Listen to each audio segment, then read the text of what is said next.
खरबूजा चक्कू के ऊपर गिरे या खरबूजा चक्कू के ऊपर गिरे मगर कटेगा खरबूजा साहब कामाली। 100 का ये 100 ग्राम है। नागिन निकल रहा है साहब, नागिन निकल रहा। हट हट बाप रे बाप, अब भाग जाता। आपका 50 वाला काम तो नहीं है?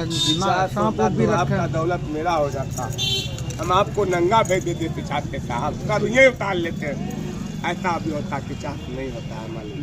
वैसे देख रहे हैं आपके सामने सेंस हुआ ये मेरा, लागल है। ये तो सेंस हुआ। रानी रुक जाए।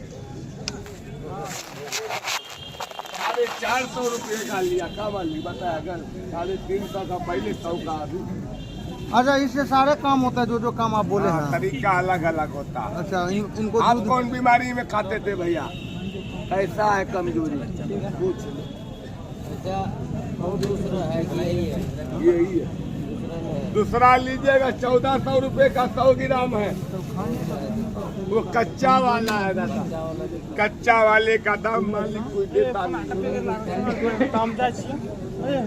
एक ही डिब्बा तो बचा है।